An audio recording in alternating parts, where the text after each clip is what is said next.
इस्लाम का सबसे पहला शिकार जो है कौन है, वो मुसलमान खुद है। इस्लाम सबसे पहले मुसलमान को खाता है, फिर बाकी कौम को खाता है। इस्लाम जिहाद से भरा पड़ा है, सेक्स और जिहाद। इस्लाम के अंदर और कुछ नहीं है। कुरान अल्लाह की लिखी हुई या भेजी हुई किताब नहीं है, ये मोहम्मद साहब ने खुद तैयार की है। कुछ बाइबल से उठाया, कुछ तोरा से उठाया, कुछ सनातन से उठाया, कुछ पगान से उठाया। इस तरह से भानुमति ने एक कुनबा जोड़ा था, उसका नाम रखा था कुरान और उसको दे दिया था अल्लाह का नाम कि ये अल्लाह की तरफ से नाजिल हुआ। ये रियल फैक्ट है। मोहम्मद साहब जब उनके घर में गए तो वो उम्मे हबीबा फर्श पर खेल रही थी। उसको देखते हुए मोहम्मद साहब बोल रहे कि ये बच्ची अगर मेरे जिंदा रहते जवान हुई तो मैं इसके साथ सेक्स करूंगा। 1.5 साल की बच्ची में कौन ऐसा इंसान होगा जो ऐसी चीज ढूंढेगा। हजरत आयशा 6 साल की थी जब उनके साथ में निकाह किया। 6 साल की बच्ची से 53 साल का बंदा निकाह करता हुआ कैसे अच्छा लगता है, कैसे अच्छे इंसान का काम है। कैसा पैगंबर था भाई तू अपने बेटे की बहू की तलाक करवा रहा है, फिर उससे निकाह कर रहा है। निकाह नहीं कर रहा, सॉरी, निकाह के 2 मायने हैं। निकाह के मायने सेक्स भी है और निकाह के मायने शादी भी है। तो शादी तो उन्होंने नहीं की थी, तो निकाह यानी कि सेक्स करते थे। नमाज भी कुरान के अंदर नहीं लिखी, कोई दिखाए हमारे को नमाज कुरान के अंदर कहाँ लिखी। बच्चे अल्लाह की देन है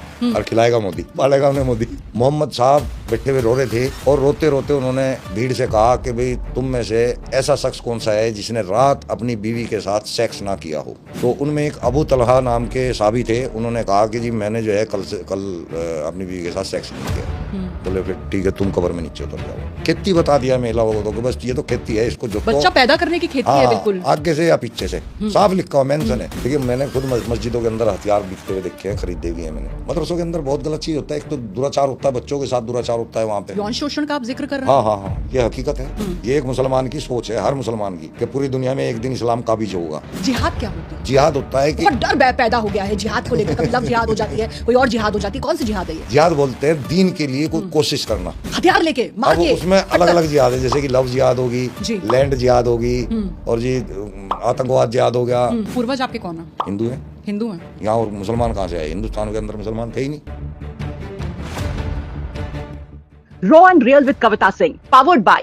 एक कप अद्विका टी बनाए हर पल खास, प्रीमियम टेस्ट, नेचुरल फ्रेशनेस और वेलनेस का perfect blend. Order now at www.advikatea.com, जहां हर कप हो खुशियों की चुस्की के साथ आपकी अपनी चाय के नाम। सलीम जी, बहुत बहुत स्वागत है आपका। बहुत बहुत शुक्रिया आप लोगों का बुलाने का।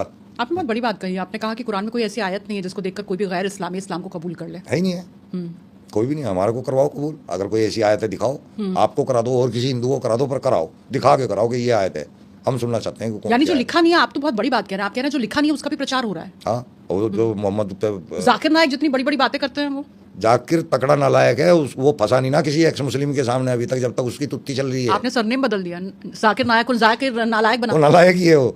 जिस दिन हम किसी भी एक्स मुस्लिम के सामने उसको बैठा दिया ना, वो उसी दिन छोड़ के भाग जाएगा सब कुछ। वो जवाब नहीं दे पाएगा। वो सिर्फ उनको बोलता है जाके जो उसकी सुनते हैं।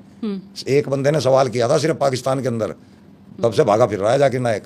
पाकिस्तान में जगह नहीं मिल रही उसको। तो सच्चाई बड़ी चीज होती है। एक जमात जिहाद है, वो लोगों के घरों घरों में जाके लोगों को सिखाते हैं, घरों घरों के अंदर जाके, मुसलमानों को भी और हिंदुओं को भी। अबे तुम साले अपनी जन्नत पूरी करो ना, तुम्हारे को लोगों से क्या लेना वे। इम्तिहान देने के लिए तुम आए हो, अपनी जिंदगी को ऐसी बना लो, फट जाओ, जाके चलो जन्नत में। अल्लाह में तो खुद कह रहा है ना, तुम दीन के लिए मर भी जाओगे तो अच्छा है, मैं जन्नत दूंगा। तो मरो और दफे हो यहाँ से। इसको क्यों नरक बना रहे हो भाई? तुम अपना जन्नत पक्की करो, यहाँ क्या कर रहे हो? क्या आपको कभी इस बात का भी एहसास हुआ कि कहीं ना कहीं जो कुछ भी यहाँ पर हो रहा है उससे पाकिस्तान स्पॉन्सर कर रहा है? हाँ, और जो आतंकी वहाँ पर बैठे हुए हैं, जो वहाँ स्लीपर सेल काम कर रहे हैं, आपको लगता है कहीं ना कहीं वो भी स्पॉन्सर कर रहे हैं? इस्लाम के बारे में लोगों को सच बता रहे हैं, मुसलमानों को, ताकि इतने लंबे टाइम से जो फंसे हुए हैं हमारे पूर्वज, हम भी फंसे हुए थे, हम चाह रहे हैं हमारे बच्चे ना फंसे। वो शिक्षाओं की तरफ चले जाएं, डॉक्टर बने, इंजीनियर बने, देश के लिए वैज्ञानिक बने, कोई बड़ी बड़ी हस्तियां बने। पढ़ेंगे तो बनेंगे, मदरसे में थोड़ा ही जाके बन जाएंगे। मदरसे में तो निकल गया तो बम फोड़ेंगे कहीं पे, या फिर केले की रेडी लगाएंगे या पंचर लगाएंगे। इससे ज़्यादा तो और कुछ नहीं, क्योंकि ज्ञान ही नहीं लेना कुछ। मदरसों की तालीम पर आपको एतबार नहीं है? वो किसी काम की तो हो ना तालीम। आपने देखा कभी अरबी तालीम किसी इंसान के काम आई हो? कोई ऐसा एक इंसान मुझे बता दें जाकिर नाइक वगैरह को छोड़ के, क्योंकि ये तो दुनिया का बेवकूफ़ बना के पैसा कमा रहे हैं। नहीं तो ये लैंग्वेज जो दीन की लैंग्वेज है, इससे किसी को कोई बेनिफिट नहीं है और कोई फ़ायदा नहीं है इस तालीम का। पूर्वज आपके कौन है? हिंदू है। हिंदू हैं यहाँ, और मुसलमान कहाँ से आए? हिंदुस्तान के अंदर मुसलमान थे ही नहीं। इतिहास उठा के तो आपको लगता है सबसे जो पुराना धर्म है सनातनी, वही धर्म आपका भी है कुल मिला के? अब देखिए, सनातन को बिगाड़ रखा है लोगों ने, तो मैं सिर्फ सनातन तक ही सीमित हूँ, उससे आगे में नहीं। सनातन प्रकृति पूजा को कहता है, सनातन कुदरत के बारे में बोलता है, सनातन कर्तव्यों की बात करता है, मानवता की बात करता है, उसको मैं मानता हूँ। वास्तविक से वास्तविक टाइटल का क्या मतलब था? सरनेम। ये स्वास्तिक एक्चुअली हिंदू धर्म से है और ये एक अच्छा निशान माना गया है, शुभ लाभ में भी इसको इस्तेमाल बिल्कुल। किया जाता है। इसके एक मायने हो रहे हैं वास्तविकता, वास्तविकता बोलते हैं सच्चाई को। तो मुझे इतना अच्छा लगा, मैंने इसको जो है स्वास्तिक में से वास्तिक निकाला, अपने नाम के सामने रखा और अब ये मेरे को बहुत अच्छा लगता है, शुरू से लगता है।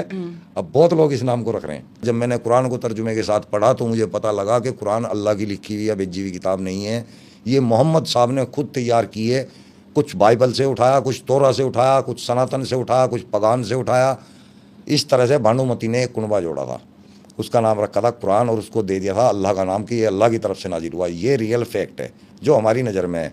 इसका एक पहलू और है, जब मैंने देखा कि भाई कुरान शरीफ के बारे में हमें यकीन कौन दिला रहा है, तो हमने देखा कि मोहम्मद साहब है, उन्हीं के यकीन पे हम कुरान को अल्लाह की किताब मानते हैं। मैंने अब उनको पढ़ना शुरू किया हदीसों के अंदर। जब मैंने उनको पढ़ना शुरू किया, हाय हाय हाय हाय हाय हाय, जो करेक्टर मेरे सामने मोहम्मद साहब का आया, आसमानी किताब है, कुछ तो इनकलाबी होगी, कुछ तो ऐसा हुआ होगा कि आपको लगा होगा बस यही किताब रह गई थी। मतलब मैंने अपने जीवन में इतना मक्कार, इतना दुर्दांत, इतना अमानवीय इंसान का करेक्टर कभी नहीं पढ़ा जितना मैंने हदीसों के अंदर मोहम्मद साहब के बारे में लोगों ने लिखा हुआ है। किस तरह का, अगर आप बता पाएं तो? जी? क्या, कौन सी ऐसी कैरेक्टर के बारे में कौन सी ऐसी बातें थी जो जैसे आपको कि लगा ये उनको तो नाकाबिले बर्दाश्त है? जैसे कि उनको छोटे छोटे बच्चों के साथ सेक्स करने की आदत थी। एक हजरत अब्बास का जिक्र है, उनकी बेटी थी उम्मे हबीबा, ये मैं सही नहीं है, सॉरी, मुसंद अहमद, हदीस नंबर 26,870। मोहम्मद साहब जब उनके घर में गए तो वो उम्मे हबीबा फर्श पर खेल रही थी, उसको देखते हुए मोहम्मद साहब बोल रहे कि ये बच्ची अगर मेरे जिंदा रहते जवान हुई तो मैं इसके साथ सेक्स करूँगा। 1.5 साल की बच्ची में कौन ऐसा इंसान होगा जो ऐसी चीज़ ढूंढेगा? जवान की तरफ देख के हो सकता है आकर्षित हो जाए, खूबसूरत को देख के हो सकता है आकर्षित हो जाए, छोटे से बच्चे को देख के ये चीज़ सोचना कि मैं तो एक इसके तरह का साथ, मानसिक विकार ही हुआ। तभी तो उनको पीडीफोलिया बताया गया है बहुत लोगों ने, मैं भी बता रहा हूँ। हाँ, पीडोफाइल बोलते हैं। 6 साल की बच्ची आयशा, हदीस सही बुखारी 5134, मैं रेफरेंस साथ में बोल रहा हूँ, जो भी बात बोल रहा हूँ यानी कि मेरी तरफ से नहीं है, ये लिखा हुआ है। हजरत आयशा 6 साल की थी जब उनके साथ में निकाह किया। 6 साल की बच्ची से 53 साल का बंदा निकाह करता हुआ कैसे अच्छा लगता है? कैसे एक अच्छे इंसान का काम है? कोई लॉजिक भी नहीं दिखाई देता कि भाई चलो इस वजह से जो है हम मान सकते हैं कि भाई ये आदमी ने मजबूरी में करना ही पड़ेगा, ऐसा कोई लॉजिक भी नहीं है। मतलब कुछ भी तो नहीं छोड़ा। जो गिफ्ट में मिलती थी गुलाम, उनको नहीं छोड़ा। रिहाना थी और मारियाल किब्तिया थी, खुद की बहू जैनब पुत्रवधू, उसके साथ डिंग डोंग शुरू। उसको अपनी मतलब घरवाली तो नहीं बनाया, निकाह तो नहीं किया, लेकिन उसके साथ भी शुरू। कमाल है भाई, हमारे यहाँ तो बहू होती है ना तो वो तो हमारी बेटी की तरह होती है। हम तो अगर गलती से उसके सिर का दुपट्टा भी गिर जाए तो हम अपना मुंह घुमा लेते हैं, अगर गलती से उसका गला खुला दिख जाए तो हम अपनी आंखों को फेर लेते हैं। कैसा पैगंबर था भाई, तू अपने बेटे की बहू की तलाक करवा रहा है फिर उससे निकाह कर रहा है। निकाह नहीं कर रहा, सॉरी, निकाह के 2 मायने हैं। निकाह के मायने सेक्स भी है और निकाह के मायने शादी भी है। तो शादी तो उन्होंने नहीं की थी, तो निकाह यानी कि सेक्स करते थे। तो ये कैसे एक मानव का काम हो सकता है? किसी का भी नहीं हो सकता। मोहम्मद साहब की एक बेटी का इंतकाल हुआ था, इंतकाल की मतलब डेथ। तो उसको कब्र में नीचे उतार चुके थे, कब्र में बंधी हुई थी, कब्र में नीचे उतार दिया था। अब कब्र के आसपास सभी लोग इकट्ठे होते हैं ना, खड़े रहते हैं मट्टी डालने के लिए। तो ये जो हदीस है मैं बता रहा हूँ, इसका सही बुखारी से है, जो कि कुरान के बाद मानी जाती है सबसे ज़्यादा। सही बुखारी की 1285 नंबर के साथ बता रहा हूँ। मोहम्मद साहब बैठे हुए रो रहे थे और रोते रोते उन्होंने भीड़ से कहा कि भाई तुम में से ऐसा शख्स कौन सा है जिसने रात अपनी बीवी के साथ सेक्स ना किया हो? क्या बात कर रहे हैं आप? जी। तो उनमें एक अबू तलहा नाम के साहबी थे, उन्होंने कहा कि जी मैंने जो है कल अपनी बीवी के साथ सेक्स नहीं किया। बोले फिर ठीक है, तुम कब्र में नीचे उतर जाओ। क्या करोगे? वही हम पूछ रहे हैं कि क्या करवाने के लिए उतारा था भाई, हदीस इतनी है बस। यानी इशारा तो, संकेत तो यही है कि मरी हुई बच्ची को भी बख्शा नहीं जाएगा। मतलब आगे तो लिखा हुआ नहीं है कि भाई क्या कराने के लिए उतार रहे थे, कोई कारण नहीं पता चल रहा कि भाई। लेकिन सवाल अगर आपने ये पूछ लिया है कि भाई आपने शारीरिक संबंध बनाए कि नहीं बनाए तो आप कब्र में उतरिए, तो फिर हम क्या, इसके क्या मायने निकालें? और एक रात का रुका हुआ बंदा ही क्यों चाहिए था उसको? भाई तुमने कल से नहीं किया, तुम आ जाओ, तुम्हारी परफॉर्मेंस अच्छी रह जाएगी, इसका मतलब यही है ना। तो क्या मतलब ये मोहम्मद साहब का जहन था, ये हदीसों में लिखा हुआ है, इसलिए हमें पता चल गया। बच्ची भी सुरक्षित नहीं है। अब देखो जी, इसके मायने आप खुद भी देखो, मैंने तो क्लियर ही कह दिया, जो लिखा हुआ है सेम टू सेम। तो बिल्कुल यही है कि मरी हुई बच्ची भी सुरक्षित नहीं है यहाँ। हाँ, रेफरेंस के साथ बोल रहा है, कोई भी मुसलमान हिंदू कोई भी जो है चेक कर सकता है, लिखा हुआ होगा वहाँ पे। लेकिन तो महिलाओं ऐसी की ये- मानसिकता थी उनकी। महिलाओं के प्रति इस तरह की मानसिकता क्यों? महिलाओं को तो उन्होंने कुछ समझा ही नहीं ना, खेती बता दिया महिलाओं को तो कि बस ये तो खेती है, इसको जोतो। बच्चा पैदा करने की खेती है, बिल्कुल। आगे से या पीछे से साफ लिखा हुआ मेंशन है कि ये तुम्हारी खेती है, इनको आगे से जोतो। लेकिन महिलाओं ने भी विरोध नहीं किया। ट्रिपल तलाक एक ऐसा मुद्दा था, कम से कम उसको लेकर तो उसका बहुत तो मुखर, विरोध होना चाहिए देखिए, था। मुखर भी थी वो, लेकिन हलाला कुछ को लोग लेकर- हुए हैं उसमें सामने, कुछ लोग आए हैं जी। सामने, लेकिन मैक्सिमम खुश हैं, यानी कि तलाक में खुश हैं। कुत्तों को मारने का आदेश दे रहे, काले कुत्तों को जहाँ देखो वहां मार दो। भाई कुत्तों से क्या दुश्मनी है भाई तेरी?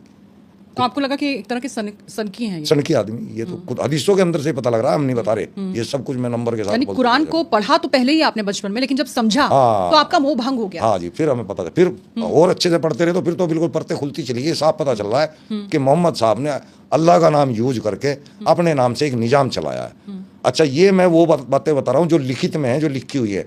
अब इसके अलावा भी फिर मैंने सोचना शुरू करा, यार हदीसों के अंदर मोहम्मद साहब के बारे में इतना गलत गलत कैसे लिखा हुआ है? इसका मतलब या तो हदीस लिखने वाले मोहम्मद साहब से चिढ़ते होंगे या फिर मोहम्मद साहब गलत है, दोनों में से एक ही बात है। तो मैंने कहा इतिहास देखते हैं उठा के। मैंने बहुत कोशिश की पढ़ने की, बहुत इधर उधर से किताबें उठाई, इंटरनेट पे सर्च किया, तो मुझे इतिहास में मोहम्मद साहब का अरब के अंदर कोई इतिहास में जिक्र ही नहीं मिला। 632 ईस्वी में मोहम्मद साहब पैदा हुए, 632 से लेके 800 तक कोई भी इतिहास में ना तो मोहम्मद साहब का नाम मिलता, ना आयशा का मिलता, ना अबू बकर का मिलता, ना हफ्सा का मिलता, ना हजरत उमर का मिलता। इनका कोई जिक्र ही नहीं है इतिहास के अंदर। यानी कि केवल जो मुसलमानों ने इतिहास लिखा हदीसें, सिर्फ उसमें इन चीज़ों का जिक्र है। अगर वहाँ बाकी दुनिया, उन्होंने भी तो लिखे पढ़े थे, उन्होंने क्यों नहीं लिखा? क्या अरब के अंदर सिर्फ यही वाले मुसलमान थे जिन्होंने इतिहास लिखा? इसके अलावा थे नहीं, यहूदी थे, पगानी थे, सारे पढ़े लिखे थे, किसी ने इतिहास नहीं लिखा, सिर्फ इन्होंने लिखा और कहीं पे कोई नाम नहीं। तो मुझे ये समझ में आया बाद में कि मोहम्मद साहब जैसा कोई करैक्टर होगा जिसका फ़ायदा उठा के उस्मान गनी ने कुरान तैयार किया और मोहम्मद साहब को उसका पैगंबर बना दिया। कुरान के अंदर भी मोहम्मद साहब का नाम नहीं है, मोहम्मद एक उपाधि का नाम है। जो ये माकाना मोहम्मद नवाबा ये बोलते हैं ना कि मोहम्मद साहब है, नहीं मोहम्मद साहब नहीं है, माकाना मोहम्मद नवाबा, यानी कि नहीं है, प्रशंसनीय, यानी कि नबी तुम में से किसी के माँ बाप, और ये कह रहे हैं कि वो मोहम्मद साहब है। नहीं, मोहम्मद साहब नहीं है, वो नाम का भी तर्जुमा करो जी। इसके बाद आपका मोह भंग हो गया जी। अब आप नमाज पढ़ते हैं? नमाज अब क्यों पढ़ेंगे जब हमें पता लग गया फजूलपंती है? मस्जिद में जाते हैं? ना ये आपको मस्जिद लगता है वाले मस्जिद मेरे में से जाके बोले, नमाज पढ़नी चाहिए भाई? मैं अगर मस्जिद में घुसूंगा तो सारे के सारे मेरी तरफ ऐसे देखने लगेंगे ये आज कहाँ से आ गया। नहीं जाते आप? नहीं जी, लोग तो हम 5 वक्त की नमाज अता करते हैं। और नमाज भी कुरान के अंदर नहीं लिखी हुई, कोई दिखाए हमारे को नमाज कुरान के अंदर कहाँ लिखी है? अपना लेकिन नमाज को लेकर तो मुल्लों इतना ने लगा रखा घमासान है मचा इनको। हुआ है भाई हाँ, मचा रखा है, पागल है। कि मस्जिद से में आके नमाज पढ़ी जाएगी, फिर लाउड स्पीकर, फिर उसका वॉल्यूम, बहुत सारे ऐसे 5 मुद्दे हैं टाइम जिसको अजान लेकर कहा देंगे। जाता है। ना तो अजान का कोई जिक्र है कुरान के अंदर और ना ही नमाज का कोई जिक्र है। सलात का जिक्र है, सुबह की नमाज में भी जो है नमाज अजान पढ़ते हैं ना, उसमें भी लास्ट में बोलते हैं अस्सलातु खैरुल मिनन नौम। इसका मतलब है कि उठो, सलात नींद से बेहतर है। ये कह रहे हैं नमाज नींद से बेहतर है। नमाज नहीं है, वो सलात है। सलात क्या चीज़ है? हमने सुबह से शाम तक क्या काम किया, ध्यान में बैठ के उसके बारे में सोचना। सुबह हम उठते हैं, वो सलात करनी है कि शाम तक हमने जो काम करना है उसके बारे में ध्यान करना है कि हमने कैसे करना है, सब कुछ अच्छे से करना है, वो सलात है। मदरसों में होता क्या है, आपने क्या महसूस किया? मदरसों के अंदर देखिए वैसे क्योंकि तो जब छापेमारी होती है तो कुछ इस तरह की चीजें होती हैं जो छुपा एतबार के के। काबिल नहीं होती हैं। वहाँ पर ऐसा लगता है जैसे आतंकियों को ट्रेनिंग दी जा रही है, इस तरह के भी खुलासे होते हैं। लेकिन आपने क्या महसूस किया? आपने जब करीब से देखा मैंने तो खुद आपने किस तरह का घोटाला वहाँ देखा है? देखिए मैंने खुद मस्जिदों के अंदर हथियार बिकते हुए देखे हैं, खरीदे भी हैं मैंने। क्या बात कर रहे ये हो? हाँ, ये काफ़ी टाइम की बात है जब वो हिंदू मुस्लिम फसाद हुआ था, खुद अपनी आंखों से देखा था। उसमें मेरे बाबरी के वक्त की बात आप बता रहे नहीं, हैं? ये राम मंदिर का जो चला था ना, आडवाणी साहब जब लेके गए थे रथ यात्रा। शामली जी, के जी, अंदर, जी, जी, जी। तब की बता रहा हूँ जी। उस टाइम हम भी इसमें शामिल रहे। हम भी ये सोचते थे कि ये तो मुसलमानों के खिलाफ हो रहा है, ये तो हमारे को मारने के लिए हो रहा है। यानी कि जो ब्रेन वॉश किया जा रहा था आप उसमें आ गए? हाँ, तो इसी तरह आज के बच्चे आते हैं। तो हथियार ने आपने खरीद लिया था वहां से? हाँ, उसी से मेरे भाई की मौत हुई थी। वो ऊपर से बॉम्ब जो है जमीन पे गिर गया था और चीथड़े उड़ गए थे। मेरा सगा भाई नहीं था, मेरे मामा का लड़का था। ये मस्जिद के भीतर की बात है अगर आप बताएं? नहीं, मस्जिद के बाहर की बात है। आप लोग वहां से हथियार लेकर आए, फिर हुआ क्या था? बस वो झगड़ा चल रहा था, उसी के लिए लाए थे, लेकिन कुछ कर नहीं पाए। मतलब वो पहला ही बॉम्ब जो है उसके भाई के पैरों में फट गया था, तो तब से थोड़ा आंखें भी खुली, समझ में आने लगा कुछ।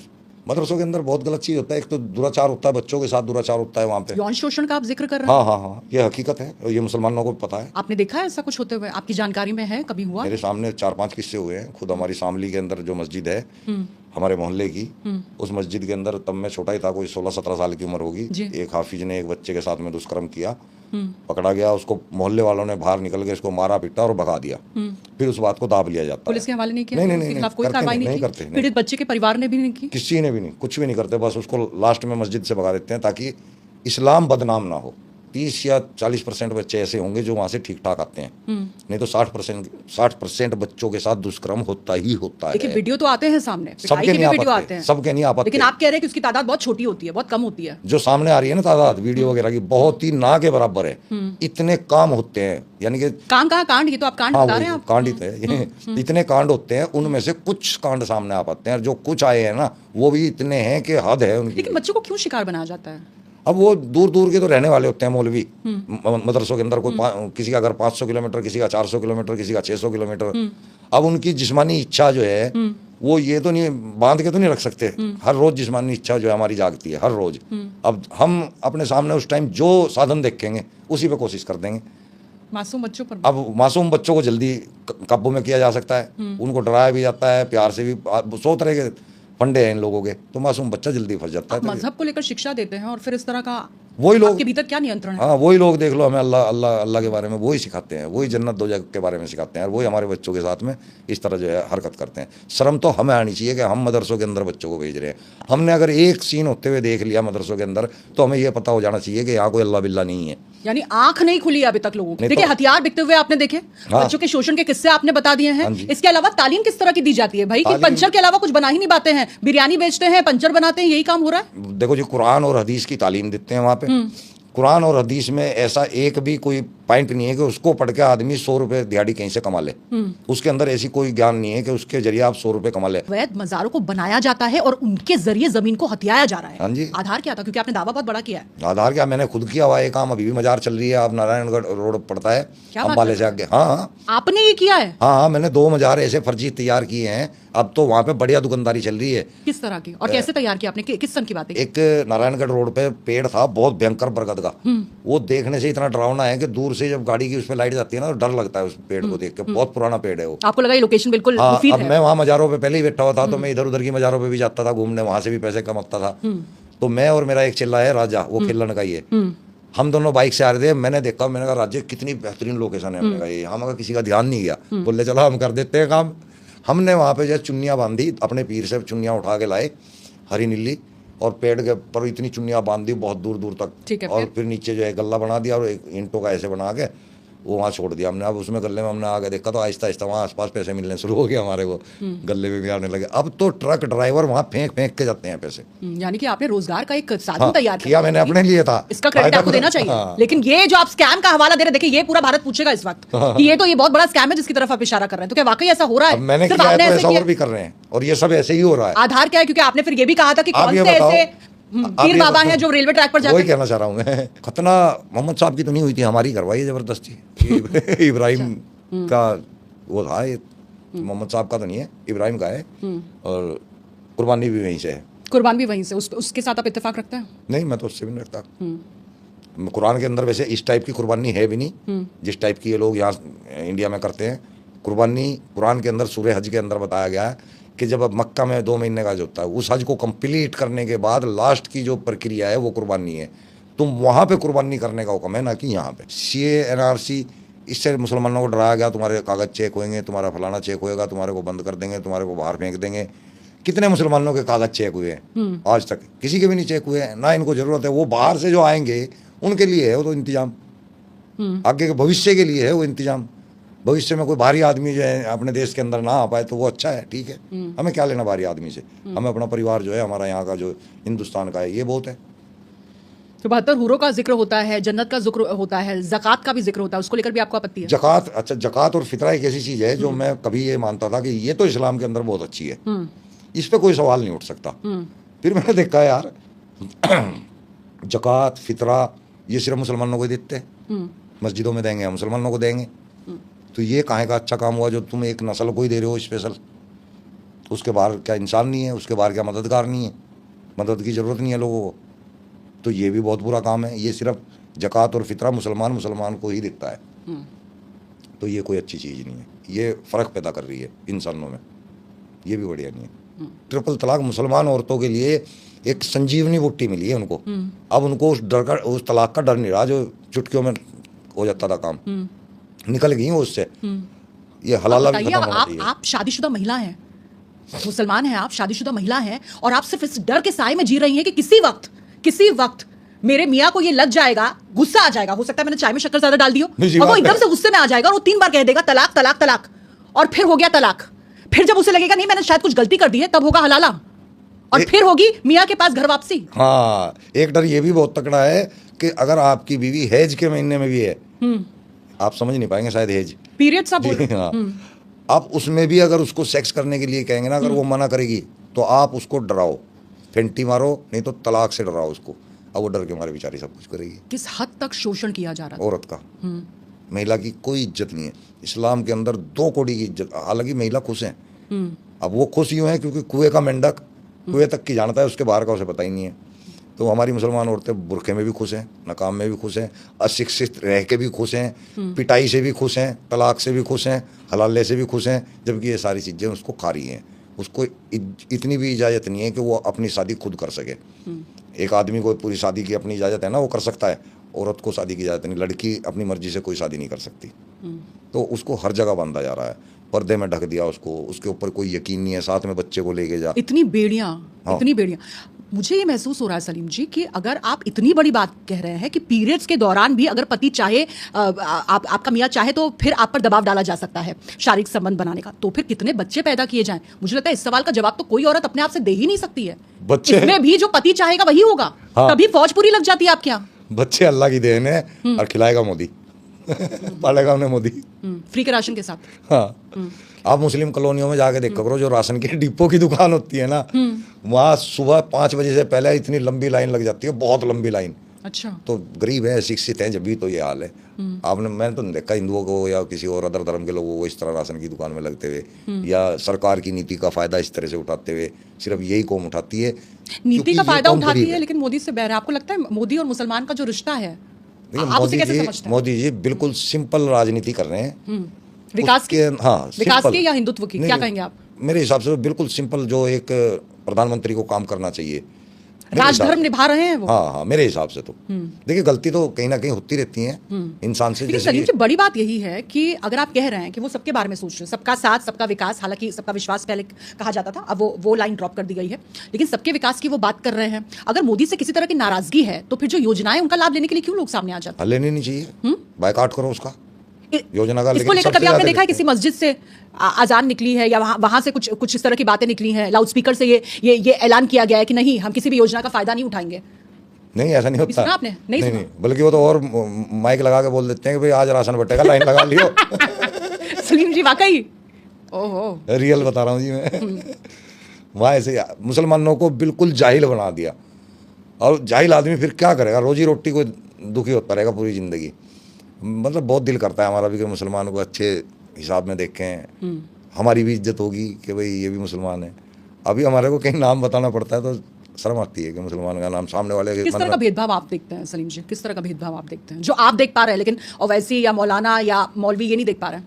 मतलब मुसलमानों के अंदर या अदर धर्म के अंदर? बाहर जाते हैं, देश के बाहर जाएंगे, भीतर भी आप मुसलमानों के लिए बहुत बुरा होता है, ये बहुत बुरा देखते हैं लोग बाग, वाकई में इनको अच्छे से नहीं देखते। किसी भी देश में चले जाएं आप, हिंदुस्तान में भी अगर कहीं दूसरी बिरादरी में जाएंगे ना, तो मुसलमान को अच्छे से नहीं, ना तो सिख पसंद करता है इनको, ना हिंदू पसंद करता है इनको, ना ईसाई पसंद करता है इनको, कोई भी नहीं करता। नफरत करते हैं अंदर ही अंदर। कुछ लोग ऐसे हैं जो दोस्ती कर लेते हैं, उनको मतलब नहीं होता है इन चीज़ों से, धर्म मजहब से ज़्यादा मतलब नहीं रखते, वो दोस्ती करते हैं। उनके साथ भी कहीं ना कहीं फिर दगाबाजी करते हैं, उनको इस्लाम की नकली शिक्षा दे देकर उनको कन्वर्ट करने की कोशिश करते हैं। ये भी एक जिहाद है। सलीम जी, कहानी क्या थी? आप भी तो वक्त का हिस्सा थे और आप देख रहे हैं वक्त को लेकर किस तरीके से आग भड़काई जा रही है, और वैसे जिस तरीके से मन से बात करते हैं और प्रधानमंत्री नरेंद्र मोदी को टारगेट करते हैं और ये कहने की कोशिश करते हैं कि मुसलमानों को टारगेट किया जा रहा है, वो खतरे में है। आपको लगता है कि मुसलमान खतरे में है इस वक्त?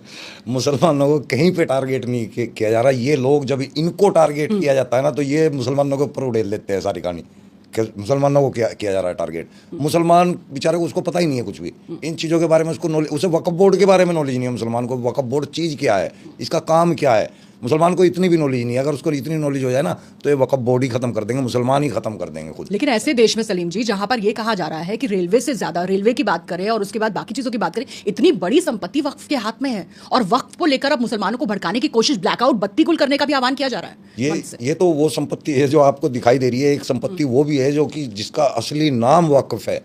वक्फ के मायने होते हैं कि अपनी चल अचल संपत्ति को दान कर देना, उसको वक्फ बोलते हैं। तो पता कितने लोगों ने अपनी चल अरबों खरबों की संपत्ति, धन भी है जिसके अंदर ज़मीन भी है, जायदाद भी है, वो सब कुछ वक्फ को दी हुई है। वक्फ कहाँ है? वो बेच के खा जाते हैं, किसी को 999 रुपये में बेच देते हैं। क्या इन्होंने 999 रुपये लिए थे? अरबों रुपया लिया है, वो सब मौलाना खा जाते हैं। अंदर की बात है, ये पब्लिक को पता ही नहीं चलता है। और ऐसे एक नहीं, हजारों स्कीम होते हैं। लेकिन जिस तरह से मुसलमानों को भड़काने की कोशिश की जा रही है, आपको लगता है सलीम जी मुसलमानों को ही नहीं आना चाहिए, मुसलमानों को सुनना ही नहीं चाहिए। मुसलमानों को तो खुद वक्फ बोर्ड से पूछना चाहिए कि भाई आप लोग मुसलमानों के लिए क्या कर रहे हैं। वो कब्रिस्तानों की जगह दे रहे हैं, कब्रिस्तानों की जगह खुद की मुसलमानों की है, वो क्या देंगे? मस्जिदों की जगह दे रहे हैं, वो खुद मुसलमानों की है, वो क्या देंगे? ये ईदगाह की जगह है, ये खुद मुसलमानों की होती है, वो वक्फ बोर्ड वाले क्या दे रहे हैं? वो इनकी रिपेयर का खर्चा देते हैं, पर वहाँ से जो कमाई आती है वो कितनी आती है, ये भी तो है ना। किसी गरीब मुसलमान का कभी किसी वक्फ बोर्ड से कोई भला हुआ हो तो हम राजी हैं इसको मानने के लिए। इसी बात का तो जिक्र कर रहे थे सलीम जी प्रधानमंत्री नरेंद्र मोदी भी, कि अगर वाकई में इनके हक की बात की जाती, इनके बारे में सोचा जाता, गरीब मुसलमानों के बारे में, तो आज वो पंचर बनाकर अपना घर चलाने पर मजबूर नहीं हो पाते। यही तो, आप इस बात से इत्तेफाक रखते हैं? हाँ बिल्कुल, 100%। मेरे को पता है वक्फ बोर्ड के पास कितना पैसा, अगर वो पैसा गरीब मुसलमानों के हाथ में आ जाए ना तो मुसलमान बहुत अच्छी तकड़ी GDP खड़ी कर सकते हैं। इतना पैसा है वक्फ बोर्ड के पास। आप भी तो कभी हिस्सा हुआ करते थे, वो कहानी क्या थी सलीम तो जी? मैं तो देखिए, मतलब पाखंड के तहत अपनी कमाई के तौर पे गया था और मैंने वहाँ पे वही किया। मैं भी पाखंडी था उस टाइम, लेकिन वहाँ रहते रहते कुछ हादसे ऐसे हुए जिनकी वजह से मेरी आँख खुली और मैंने उसके खिलाफ वहाँ से स्टार्ट कर दिया बोलना। मैं वहाँ मज़ार पे बैठा हुआ था, वहाँ पे कोई गरीब औरत थी, वो मेरे पास आई थी। मैंने उससे 5100 रुपये फीस ली थी। मुझे उसके हालात पता ही नहीं थे कि क्या हालात है, मुझे तो सामने से कस्टमर दिख रहा है। फिर वो दोबारा आई, दोबारा भी मैंने उससे 5100 रुपये की ली, तो दोबारा भी उसने हाँ कर ली देने की। तो जब उसके भाई से मुझे पता लगा कि अपने कानों की बाली जो है किसी के पास गिरवी रख के, तब समस्या मेरे पास लेके आई थी। और उसके बाद जो 5100 रुपये उसने देने थे, तब पता नहीं बेचारी क्या रख के देती। वो मुझे बहुत चोट लगी दिल को। मैं कहा यार कैसे कैसे लोगों के पैसे खा रहे हैं हम यहाँ बैठ के। कितने गरीब लोग दुखी होकर यहाँ पे आते हैं उम्मीद लेके कि हम यहाँ पे जो है उसको आराम दे देंगे, पीर बाबा लेटे हुए हैं, इससे उनको आराम आ जाएगा। वो तो यही सोच के आते हैं ना, उन्हें थोड़ा ही पता है कि हम वहाँ ठग बैठे हुए हैं। सभी बैठे हैं, सारे टोटल ठग हैं जितने भी हैं। जितनी भी मज़ारें आप देखेंगे ये सब पैदा की हुई है, बनाई हुई है। पीर बाबा कहीं लेकिन कहा तो यही जाता है सलीम जी कि वहाँ पर लोगों के पास जो मौलाना वहाँ होते हैं, मौलवी होते हैं, उनके पास शिफा होती है। आपने आपने तो खुद वहाँ पर काम किया? कुछ नहीं होता जी, ये प्रचार करते हैं हम लोग ही करते हैं। हम जो वहाँ पे बैठते हैं ना खादिम, प्रचार हम ही करते हैं सब। फलाने को शिफा होगी, ढिमके को शिफा होगी, इसको शिफा होगी। उस प्रचार में और लोग फंसते चले जाते हैं। 100 में से किसी एक का तुक्का लग जाता है, काम बन जाता है, वो पूरा एडवर्टाइजमेंट कर देता है, वो सबको बताता है बाबा बहुत मानने वाला है, काम हो गया हमारा। तो जाते ही काम बेशक उसका कैसे भी हुआ है, तुक्के से हुआ, जैसे मर्जी, लेकिन वो डिंडोरा पीट देता। उसकी वजह से ज़्यादा लोग पाखंड में फंस जाते हैं। तो हमने उसके खिलाफ बोलना शुरू कर दिया, तब हटा दिया हमें। वक्फ में अगर कोई हिंदू भी या गैर मुसलमान भी अगर शामिल हो जाए बोर्ड में, तो आपको इस पर आपत्ति है? आपत्ति क्या, मैं तो ये चाह रहा हूँ कि हिंदू शामिल ही क्यों होना चाह रहा है, एक्स मुस्लिमों को शामिल कर दो ना। यानी आपको उसमें शामिल कर लिया? मेरे को करो, और भी हैं बहुत एक्स मुस्लिम है, लगा दो हर जगह जहाँ भी वक्फ बोर्ड है।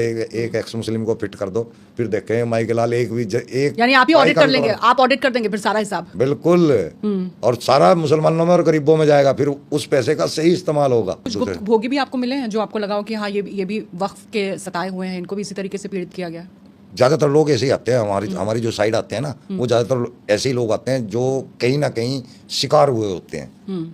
तो उनमें से मैं भी हूँ और लोग भी हैं।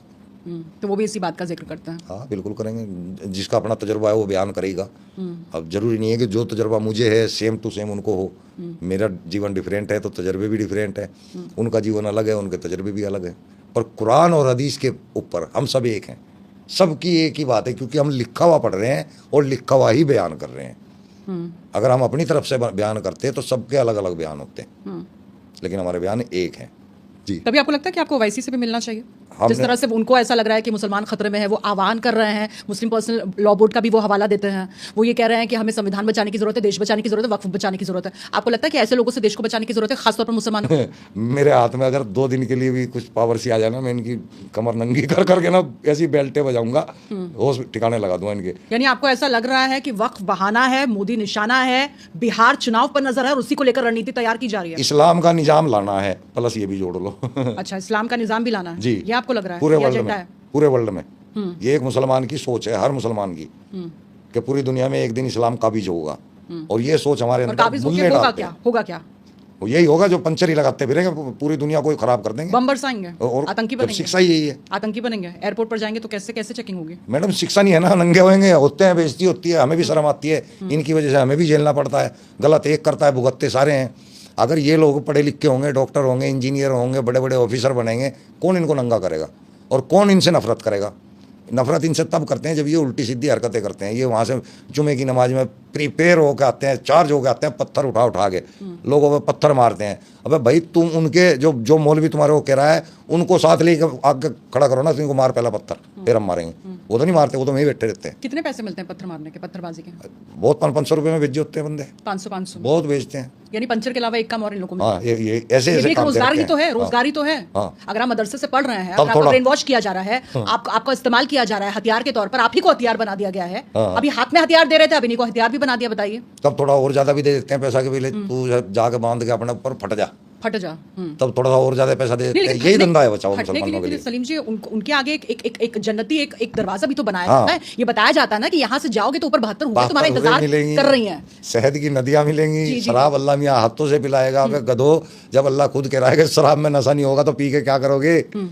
शराब में नशा नहीं होगा। शहद की नदियां कैसे बह सकती है? शहद मधुमक्खियों के छत्ते पे निकलता है, वो किसी मशीन से नहीं निकलता भाई। लेकिन क्या सोच है सलीम जी? 72 होगा, करोगे क्या? महिलाओं को किस स्तर का सोचा जाता है, समझा जाता है? आप ये क्या भी तो परसेप्शन है? देखो, आप ये देखो कि 72 हूर जो होंगी, उसकी एक की लंबाई कितनी होगी? 132 फीट, और हमारी लंबाई कितनी? 6 फीट, 5.5 फीट। हम करेंगे क्या उसके साथ? क्या होगा हमारा? ये पागल है, बिल्कुल जोम्बी बने हुए हैं। अगर ये सोचे, थोड़ा सा सोच के अपना भी छोड़ देंगे। सोचते ही तो नहीं है, कोई भी बात होती है यानी आपने जिस स्तर पर सोच लिया, जो आपने देख लिया, आपको नहीं लगता और मुसलमानों की आंखों पर कौन पट्टी बांध रहा है? मुल्ला ही कौन बांध पट्टी रहे हैं, मुल्ला ही बांध रहे हैं। मुतवल्ली की जो मोनोपोली, आपको लगता है कलेक्टर अगर आ जाएगा तस्वीर में, कलेक्टर की एंट्री हो जाएगी तो उनकी मोनोपोली खत्म हो जाएगी? उसी को लेकर जो दबदबा है वो खत्म हो जाएगा, इसी को लेकर ये अंदर फड़फड़ाहट है। बिल्कुल बढ़िया, जो मन से नजर आ रहा है। हाँ, वो फड़फड़ाहट यही वजह है। उनको दिख रहा है ना कि भाई कहानी बिगड़ जाएगी। वक्त पर घेर नहीं पा रहे हैं, तो आपको लग रहा है मंच से जिक्र हो रहा है, ट्रिपल तलाक का भी हो रहा है, फिर ये लोग सीए, हाँ, एनआरसी का भी जिक्र कर रहे हैं, फिर ये बाबरी मस्जिद की भी याद दिला रहे हैं, फिर कह रहे हैं नहीं आप तो दंगा भड़काने की कोशिश कर रहे हैं। अच्छा, बाबरी मस्जिद अब मिल गई, चलो बाबरी मस्जिद, कितने लोग नमाज पढ़ते हैं जाके मुझे बताओ वहाँ पे? और जब वो थी खंडर, तब कितने लोग नमाज पढ़ते थे? यानी कि नमाज से कोई वास्ता नहीं और मस्जिद से कोई वास्ता नहीं, सारी कहानी जमीन की है, जमीन हथियानी है। सीए, एनआरसी, इससे मुसलमानों को डराया गया, तुम्हारे कागज चेक होंगे, तुम्हारा फलाना चेक होएगा, तुम्हारे को बंद कर देंगे, तुम्हारे को बाहर फेंक देंगे। कितने मुसलमानों के कागज चेक हुए हैं? आज तक किसी के भी नहीं चेक हुए हैं, ना इनको जरूरत है। वो बाहर से जो आएंगे उनके लिए है वो तो इंतजाम, आगे के भविष्य के लिए है वो इंतजाम। भविष्य में कोई बाहरी आदमी जो है अपने देश के अंदर ना आ पाए तो वो अच्छा है, ठीक है। हमें क्या लेना बाहरी आदमी से? हमें अपना परिवार जो है हमारा यहाँ का, जो हिंदुस्तान का है, ये बहुत है। आपको कभी डर नहीं हुआ कि जिस तरह से खुलकर सामने आ रहे हैं, आप चिताने की कोशिश कर रहे हैं, आप भी तो उनके रडार पर हैं, किसी वक्त आपके खिलाफ भी तो कोई फतवा जारी हो सकता है, कभी डर नहीं लगता इस बात को लेकर? बल्लू बलराम खलनायक, मैंने अपनी जिंदगी में ऐसे काम कर रखे हैं मैम कि मेरे सामने खड़े होना आसान बात नहीं है। वो लोगों ने देखा हुआ है मेरा। किस तरह के काम किए, ये कांड किए आप? हाँ जी, मैं अपने वो बुरे दिन कभी शेयर नहीं करना चाहता जी। एक रत्नाकर डाकू अगर भगवान वाल्मीकि बन सकता है तो मैंने भी कुछ ऐसी कोशिश की है। आगे देखी जाएगी। मरा कह के वो राम राम राम तक आ गए और आप कुरान कह के सनातन तक आ गए। क्या पता क्या अच्छा होगा, देखी जाएगी। कर तो हम